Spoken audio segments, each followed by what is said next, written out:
Well, this is a marvelous work of art that I will recite for you today. My Gandhi-like person, William Shatner.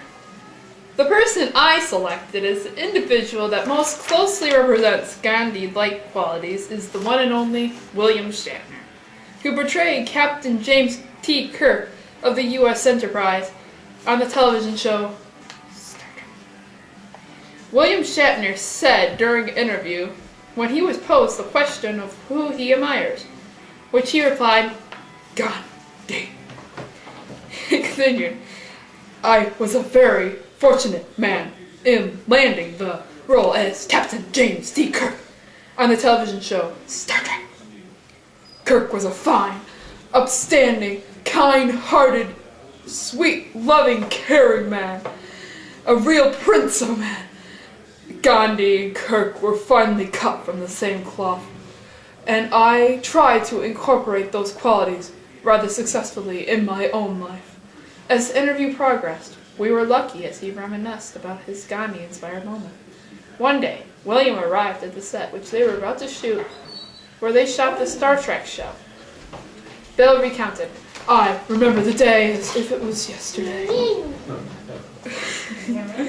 I arrived at the site at 5:30 in the morning and was shocked when I saw the actors that played the crew of the Enterprise throwing marshmallows at Leonard Nimoy. You know, Leonard Nimoy is a sweet, very sensitive man. And here he has to endure this barbaric torture. Bill continued, I couldn't believe my eyes or my ears as Leonard being not only pelted by marshmallows, but had to listen to the taunting of his castmates. I could tell that Bill was in distress as he sat back in his chair and had a tear welling up in his eye. I could tell that Bill was really touched by his experience. Bill then continued, I stood there as my friend was being tortured, and I asked myself, what would my Uncle Ghandi do? The answer was crystal clear. I must do something! Bill, somewhat agitated, sat up in his chair. At that point, he became extremely animated. Did I mention that the marshmallows that the crew threw were throwing weren't the small marshmallows? That one would put in a cup of hot chocolate or hot, delicious, steaming cocoa. But they were the larger marshmallows, the ones that would take a camping trip and roast over a campfire. Bill was still quite agitated and animated as he explained, you know, someone can get seriously injured by one of those things. I don't know about if you are aware, but not all marshmallows are soft and spongy. But some are stale and have a hard, thick crust that if one was hit by one, could do serious damage, if not kill someone. As Bill explained, I knew I had to do something to save my dear friend Leonard. Bill sat back in his chair and with a hint of a tear welling up in his eyes, shared, I must tell you I was really touched by my friend Leonard. When he saw that I was going to put my own life on the line to save him, he yelled out to me, no, Bill, save yourself, don't worry about me.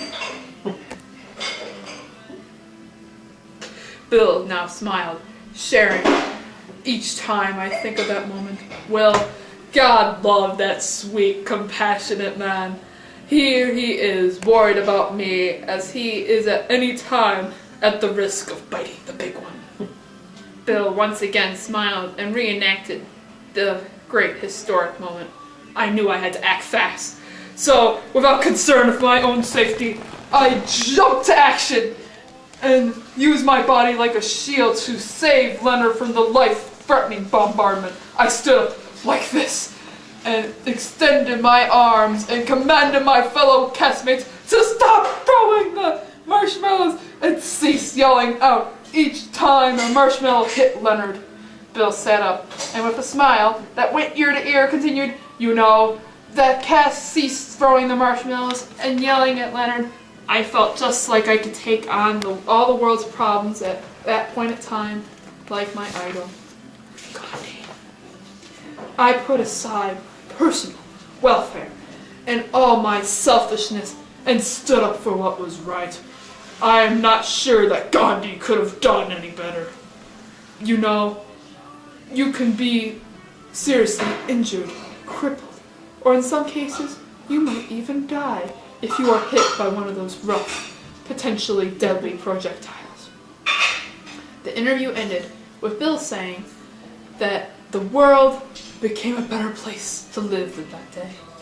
"My courageous, Gandhi-inspired, selfless act touched the lives of Leonard, the cast, the writers and producers of Star Trek.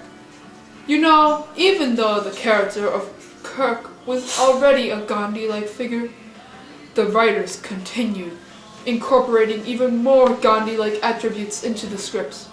What more could you ask of than interjecting the Gandhi-like characteristics of my peace, love, and selflessness into the show?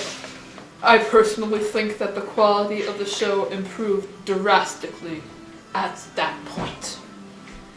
I think it is quite clear why William Shatner was an individual that I selected as the individual that most closely represents Gandhi-like qualities. The story he generously shared clearly illuminates just why William Shatner is worthy of stepping out of Gandhi's shadow and can be placed on the same level as Gandhi. Bill's motto is, "I just gotta be me," which, upon closer examination, rivals that of Gandhi's life motto, "My life is my message." You might be interested in what the cast was yelling at Leonard each and every time he was hit by a marshmallow.